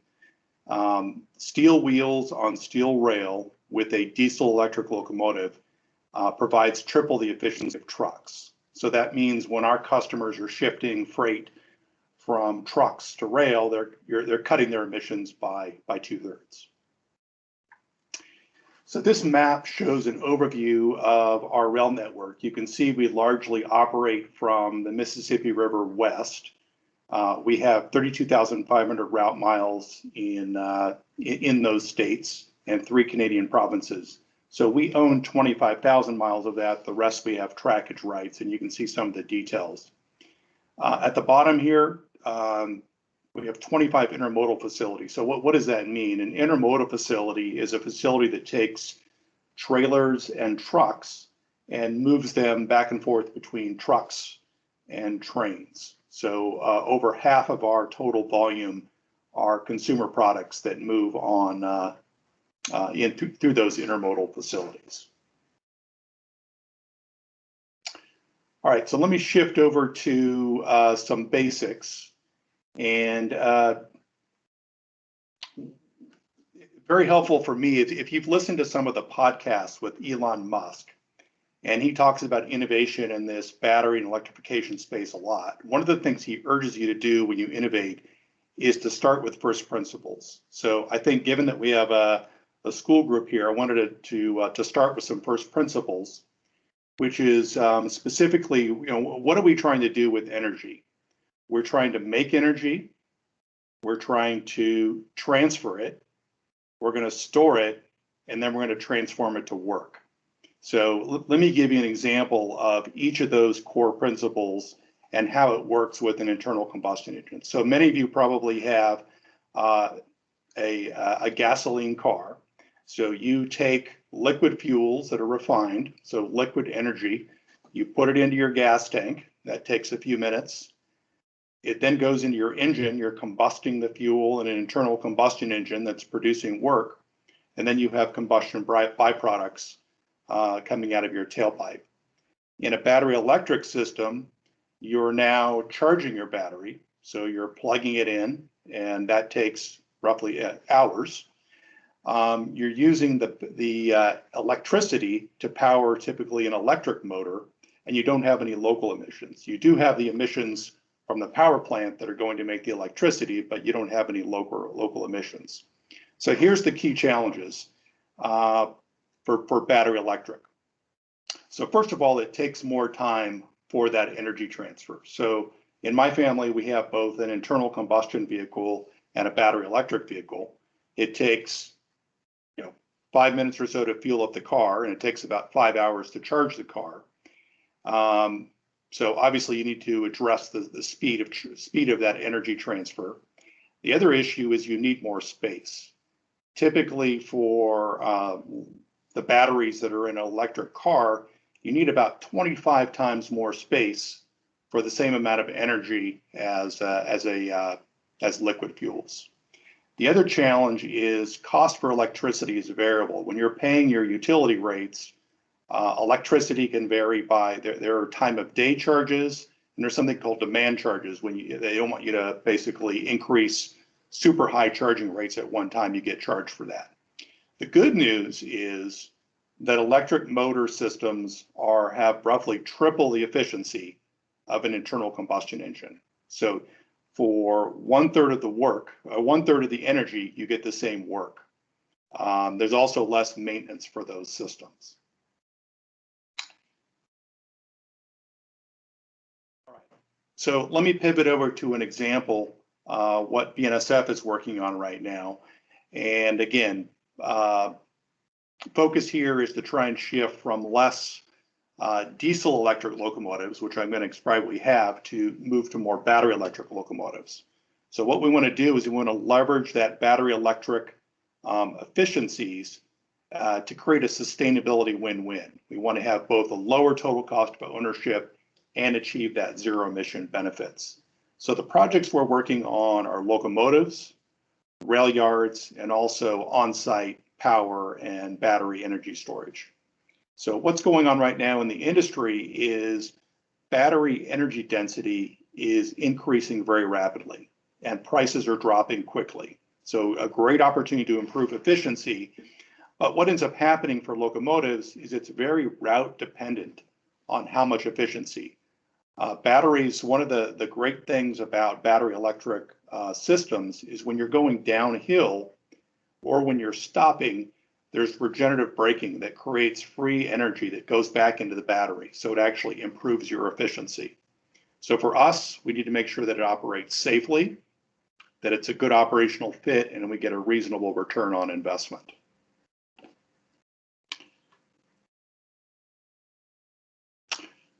Okay, so let me just start with some battery 101. So in your car, in most cars, you have a lead acid battery. These are the energy density in that battery. You get about 1% of the energy per volume that you do in a gallon of diesel. Lithium ion is the kind of batteries that you have in your phone and also in electric cars. And the volume is about 25 times larger than the energy for diesel. These last two are really technologies under development. Solid state batteries, if you think about the transition of the computer industry from diodes into solid state chemistry, the same thing is potentially going to happen here with batteries. We're going to go from the current liquid batteries, lead acid and lithium ion, to a solid state. Once you get to a solid state, we've got double the energy density, longer life, and faster charging. All right, so just one slide here on what we're doing in intermodal yards. We're working with a number of different manufacturers. We've got trucks in the yards, trucks that move on the roads that move containers. We've got cargo handling equipment. These are side loaders, and these are a combination of battery electric. So we've been developing these over the last 3 years and deploying them in various yards across our system where we have intermodal facilities where we're handling those containers between trucks and trailers. And these have been very successful. There's some good grant programs that help us cover the additional cost, and we are seeing triple efficiency in these systems. So we're both eliminating the emissions and lowering our operating cost where we can deploy these technologies. So let me shift over to battery electric locomotives. And so let me first start with what a locomotive is. So a locomotive has a diesel engine and an alternator that make electricity. And on the axles of the wheels are electric traction motors. So again, diesel engines make electricity that run electric traction motors on the axles. So that's why this is called, a normal locomotive is called a diesel electric system. So what we do in a battery electric system, I'm going to oversimplify it and just say we yank out the engine and the alternator and we put in batteries that basically provide energy to the traction motors.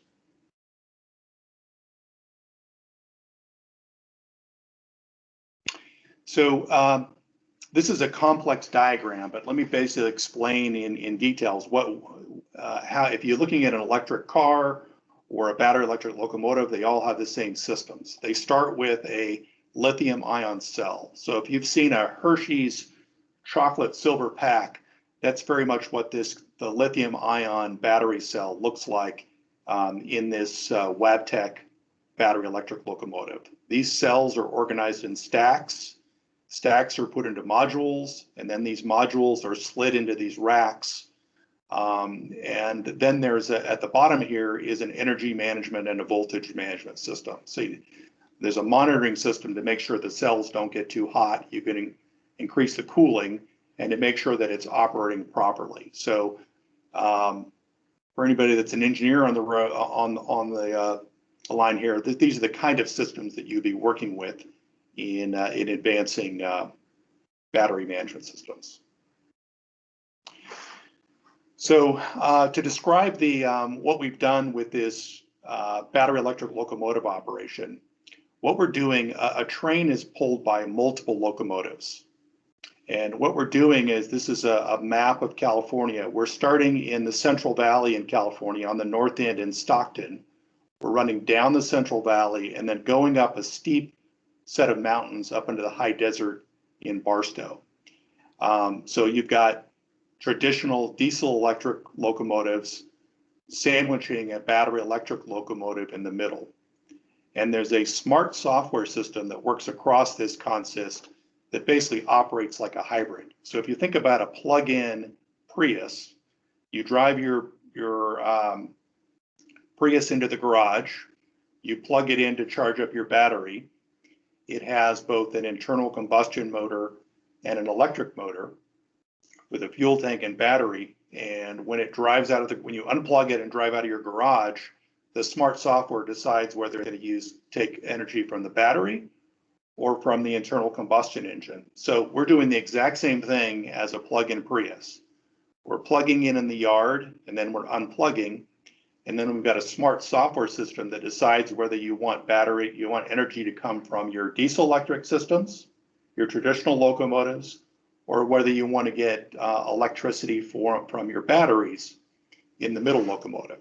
So we're doing two things. We're running this hybrid mode across this 760-mile route.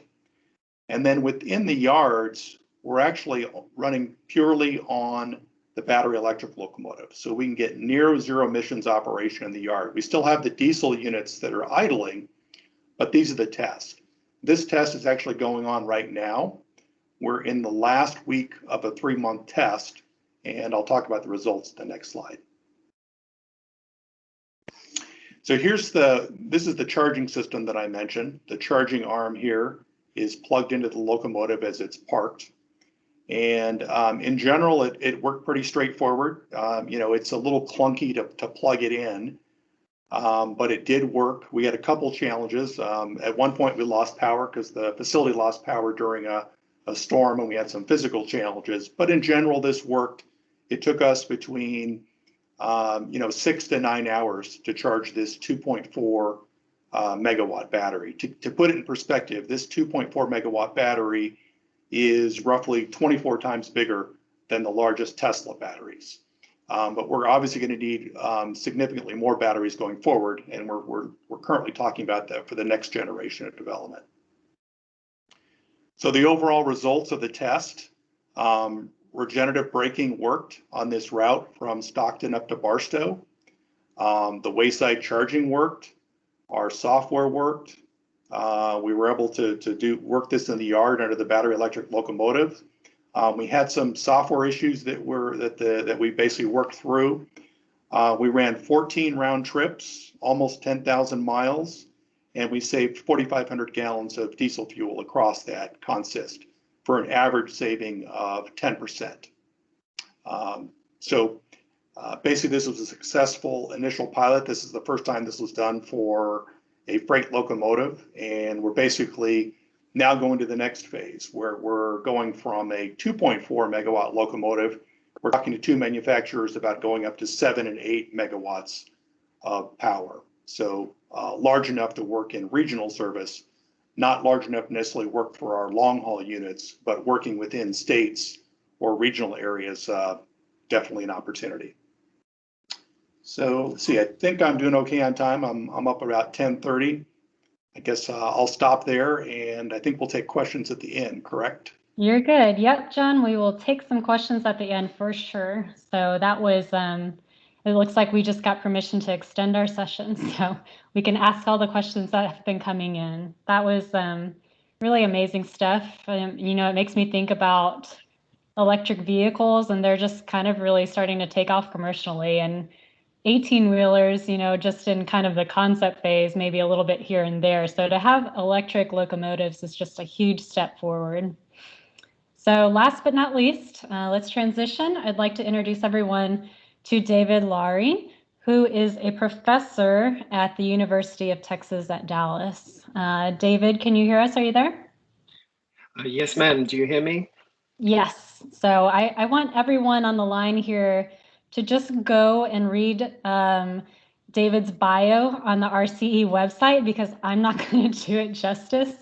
All I can say in summation is he's a very distinguished scholar. He's got a background in things like computational modeling and chemistry and machine learning. So I've only recently met David, but he's already amazed me with some of the work that he's doing, and I'm eager to hear more. So David, please enlighten us.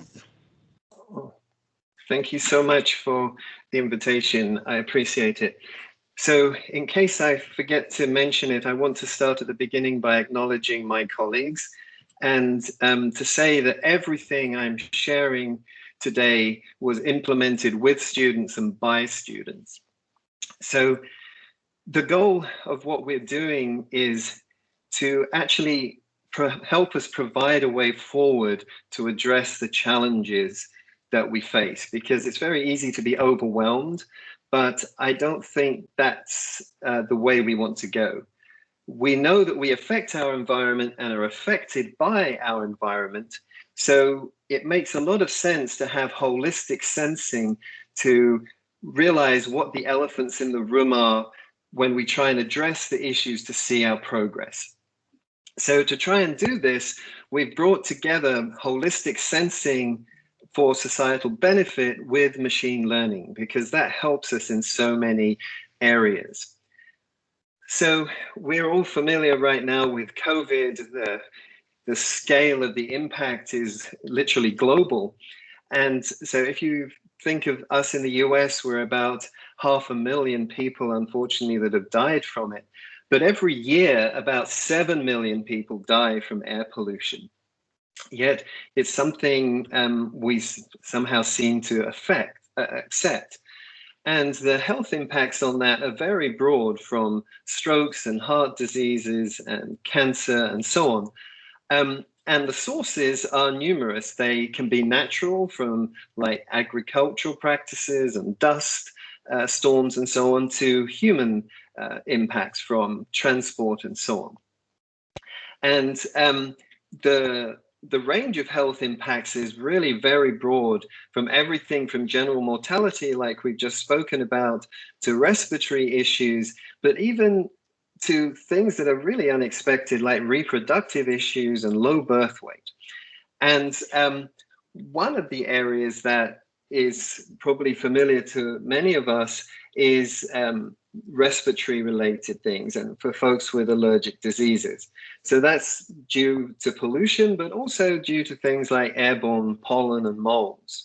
So part of what we're trying to do is to have real-time sensing at the neighborhood scale so appropriate decisions can be made. So for example, if the kids are exercising in a high pollution environment, they're much more likely to have an asthma incident, which is really unpleasant. It's a leading cause of absenteeism. Absenteeism is a leading cause of poor learning outcomes. It's unpleasant for the student, but also the school loses out when a child is absent in the resources because they're paid by attendance. So it can be a win-win situation if we can have real-time decision-making that can address things like this. But it also extends to rather some surprising areas. So there's a selection of news headlines you see on the left, and on the right, a more academic journal with the similar basic message that air pollution can make us dumb. So we've been trying to set out to understand, well, how dumb is dumb? What makes us dumber than the rest? And to do this, we've been holistically bringing together many types of sensing. So just to give you an example, we looked at all emergency room admissions for an entire year when I worked at NASA Goddard. And we found that the ER admissions from unspecified schizophrenia were tracking the pollution levels even more than those due to asthma. So to help us try and address this issue, we brought together a series of 8 sentinel types to help us comprehensively sense our environment so we can make better decisions, track our progress, and so on. And now we're actually extending it to an 8th one, which includes the biometric sensing, which you see in the inset on the right. So these sentinel types extend from satellites and remote sensing like radars, weather radars, to autonomous robot teams, which we recently had a deployment in North Texas, so that's aerial robots, robotic boats, walking robots, ground robots that are wheeled, to an electric survey car that you can see there, and also the biometric sensing, because our body is amazing. We respond to our environment, but we don't always know how to interpret our response. So again, this was implemented with and by students. So one of these joint efforts with a very large number of students is to have a map like you see in front of us. So this was the snapshot earlier this week, which we called Shared Air DFW. So this is a partnership between the university, many community groups like Downwinders at Risk, the City of Plano, Dallas County, and we basically want this open platform. All the code is open, all the data is open, and the idea is to facilitate holistic snapshots of the current situation so we can make appropriate decisions. So what you see on here is the circles are our own sensors that we build, the squares are the EPA sensors, and you don't see too many of them, which is actually part of the point behind us doing this, and the purple air sensors as well as the pentagons. And then in addition, the black dots show the some of the key emission sources, and if you click on them, you get information about them. The background layer is satellite data, in this case from some of the European Space Agency satellites, and then also you have overlaid the winds. So we are really excited to work together in partnership, and this is done by students as part of their education in service of the community.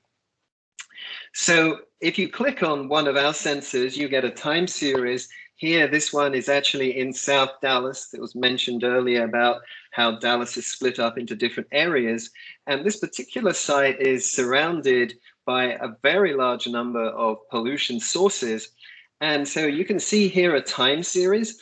And what distinguishes this from many of the other sensors right now, for example, the EPA ones, is this is very low latency. So instead of the data being published after about 3 hours, this is like as the data is collected. And secondly, our time resolution is a few seconds, because you can see like this pollution spike you see towards the middle of the plot there.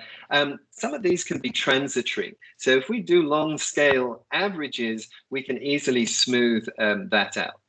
But now we want to go one step further. So this term cyber physical observatory is a little uncomfortable at first. We use that because it follows a program in the National Science Foundation. And basically a cyber physical system is one where we make observations to inform better decisions. So we want to extend that. So we've already talked about a cyber physical system to a cyber physical social system. So that means we bring in the community impacts as well as the environmental context to be able to look at them together. So the way we do this is all of our sensors are basically part of smart platforms. So the sensor itself is what makes the measurement, but then it's on board a platform which is providing it power and communication. And then together the sensor and the platform forms a sentinel.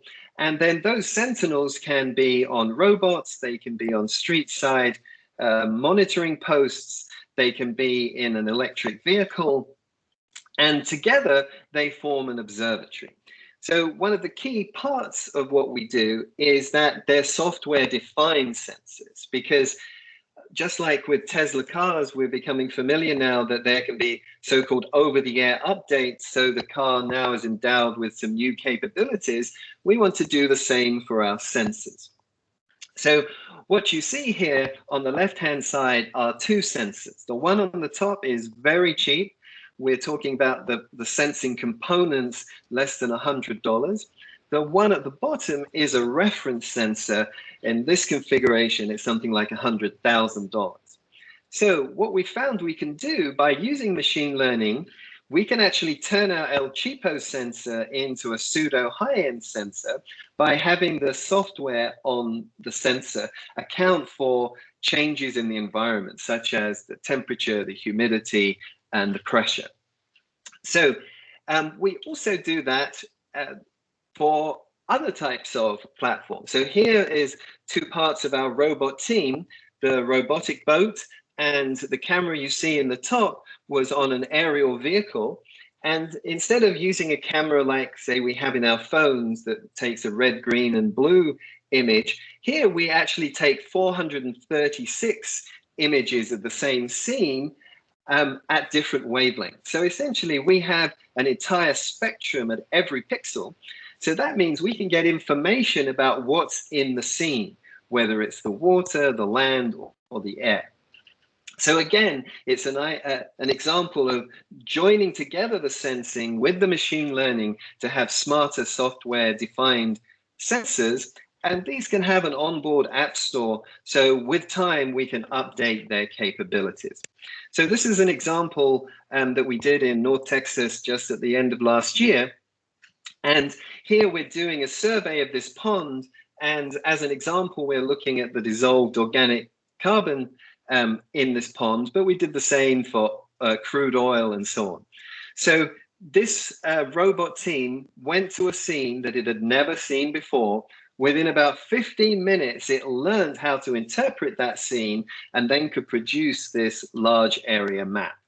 And so we're hoping to extend this team to some of the other ground robots like you see, and we're already extending it for the wearable sensors and sensors on schools. So again, this was with students and by students. So the key part of these Sentinels is we combine the sensing capability with software to have a smart platform. So together, these can form an observatory, which its entire focus is on societal benefit. But then we can link this to the local social issues. For example, we can couple these spatial distributions with things like the incidence of diseases, mortality, prescriptions, absenteeism, crime statistics, diet.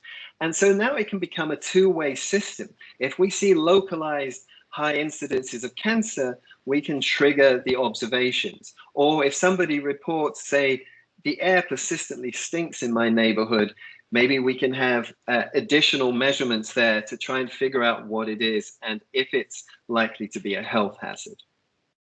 So together, this cyber physical social observatory, which also can be coupled with an app store, can help us more directly address some of the issues we face and help us to make better decisions to address them. So one thing I wanted to share with you is the very small scale at which the pollution changes. So what you see here is a drive done by one of the students over a 10 by 10 kilometer square in North Texas, covering Plano and Richardson. And each of the colored circles represents an observation of airborne particulates made, and they were made every second as the car was driving. Blue is low particulates, red is high. So you see there's a very fine spatial variability, but in the inset, you also see a very fine temporal variability. So horizontally, we have time in the inset, and vertically, we have the size of the particle. And what's interesting in this distribution is we're also measuring the size fraction associated with airborne molds and pollens, which are not normally measured by the EPA. So we're really complementing the existing measurements, providing some additional capabilities at a much lower cost, but also being part of the education for the students. They're learning about very new technologies that can make them more employable and help to make a better contribution. But these same sensors that are measuring the airborne particles are also relevant to things like COVID. So you see in the top left an actual photograph of a sneeze plume. And so when we sneeze, we project little droplets at a faster speed than a baseball. And these can travel up to about 30 feet.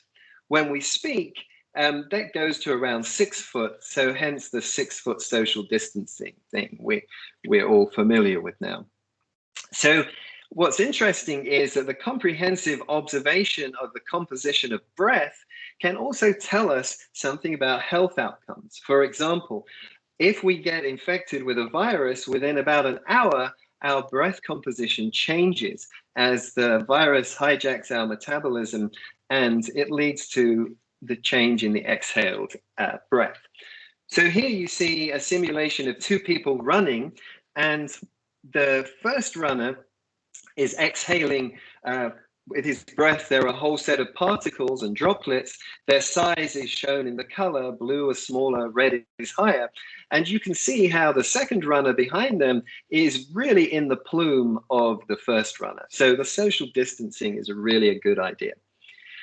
So the particles we're talking about here are really can be rather small to slightly larger ones. So across the middle, you see a human hair, which is about 50 to 70 microns across. And then the little red balls you see are a schematic of the size of these small particles that we were measuring on the street level survey. So it turns out that size matters. So there's even smaller particles, which are called ultrafine particles, which actually are rather like Trojan horses.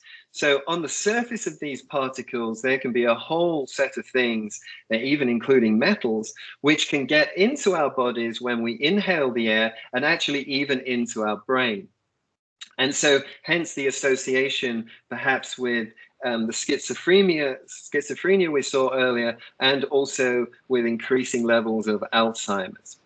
So we are making the comprehensive measurements of the air together with the biometrics, combining it with machine learning to help us try and get actionable insights. So you see this gentleman here wearing our biometric kit. So every second we gather something like 20,000 parameters from this system, and then we use it to look at what's going on in the brain at the time. So here you can see a plan view of the head of an individual wearing one of these, and the various areas of the brain light up as various types of processing are occurring in their brain.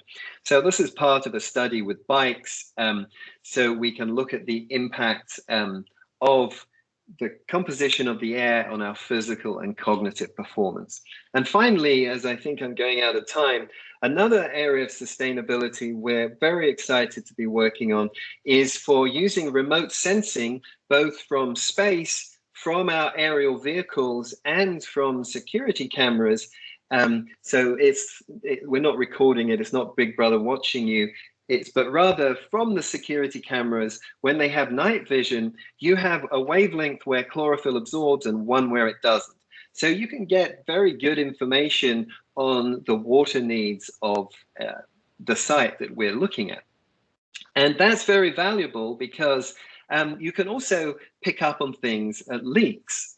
Like leaks. So the picture on the left was taken from space from 600 kilometers in orbit, and we could actually see on the UTD campus that there was a leak and some uneven irrigation. So we hope to be able to use this information to optimize not just the air that we were talking about, but also other aspects of the physical environment to make it more sustainable. So I think that's where I'll stop, and I'll just leave with some pictures of our robots doing their thing. And so thank you. That's a great place to leave. I love it. So if all the panelists could turn back on their videos, I will go ahead and ask a few questions. And I'll probably point them towards certain people, but if you've got something to add, feel free to comment as well. But the one question that I think resounded through everyone's presentation was basically how to get engaged and how to get involved. So I'd like to throw it to Valerie first, because the questions came in from different perspectives. So they talked about how we've got these systemic non-food type challenges. So how do you get other people that aren't in the food industry engaged? How can higher ed specifically help? And then what about individuals that want to either go to work in this field or just support on their free time? Okay, so very complex question, because how to get engaged and how to get involved, though they seem very similar, are a little different. I do not believe in engaging in this type of work unless you have had some sort of sympathy into it. So not just invoking empathy that food is a human right or that we really need to do something about this problem. I think that if folks really want to get engaged, head down to our areas that are in high need, especially here in Dallas. Go drive around 75216, 75217. Go see what's there, witness it firsthand, go in the grocery stores, talk to the people, and find out what is going on so that you don't have this preconceived notion of whatever I've put in your head or what anybody else has put in your head, and you can start formulating ideas that are not just the same recycled ones over and over again that tend to come from people that are not actually involved in the day-to-day struggles that are going on in our community.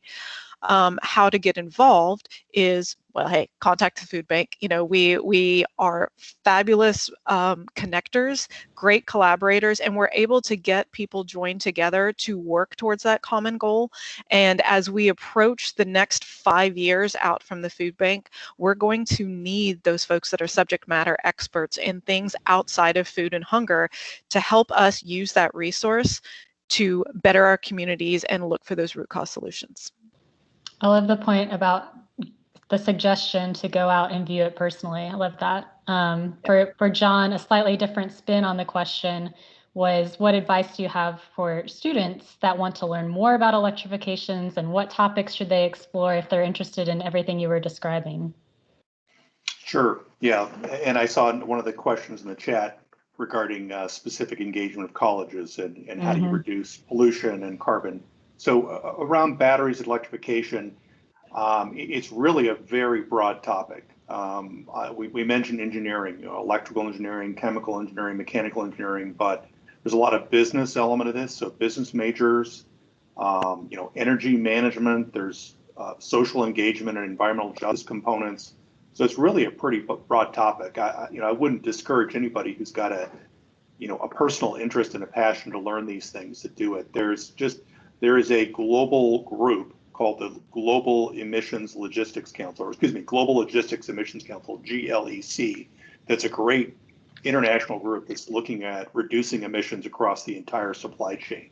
So for a particular college, electrifying your equipment on your campus, figuring out if you can put in charging equipment.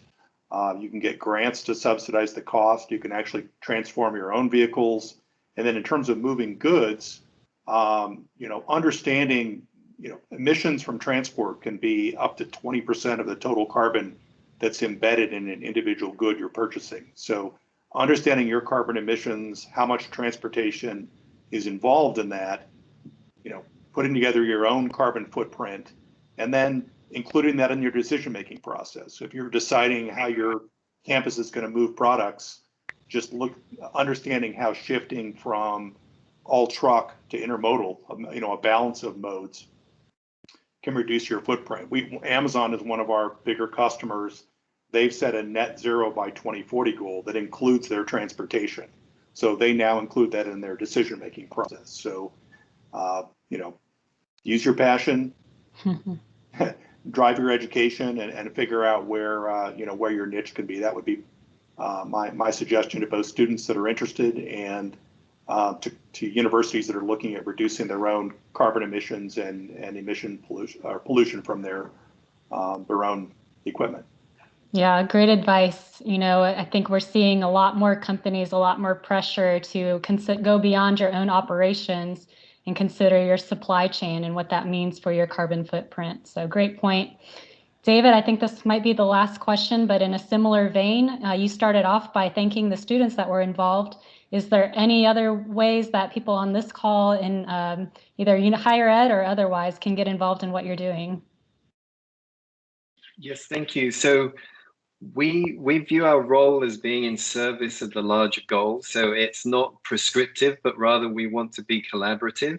So all that you see in what I presented was done actually on a tiny shoestring budget. So we have minuscule resources. And so we are so grateful for the community partnerships, whether that's from community groups like Downwinders or the City of Plano, and other bodies. So the easiest way is you could support us, but if you wanted to take it the next level, you could actually be involved in building the sensors yourself. You can be involved in calibrating them, hosting them, and also as a partner, because we're always trying to build consortia to make this more relevant to society, because these are very real challenges. We live in and breathe in this environment, and it's in all of our interest to make it better. So we still would like to be a catalyst for a brighter future rather than like a doom and gloom. Yep, I love that point too. It can be, it's optimistic. I think someone was pointing that earlier during one of the keynote speakers, is how do we share this story in an optimistic view rather than just all doom and gloom all the time. So with that, I think we're ending at our extended time limits. And I want to thank Valerie and John and David for presenting how they're contributing to everyone achieving this sustainability development goal. Magna? Yes. Thank you, Stephanie, and thank you everyone for your time with this panel presentation. I know we got some requests for sharing your slides or PowerPoint, and so we will do whatever you think is the best way to pass that information. We'll of course provide a recording of this entire summit to everyone. Thank you so much. I think we have time for a 5-minute break, and then we start at 11 with the Sustainable Cities and Community Workshop, which is hosted by the Rise Coalition of COG. Just so you're aware, there is a separate Zoom link for that session, which I'll post in the chat window here so that everybody has access. But that workshop is hosted on a Zoom platform because we needed to get some breakout sessions. So please join us there. I'll post the link here as well. Thank you.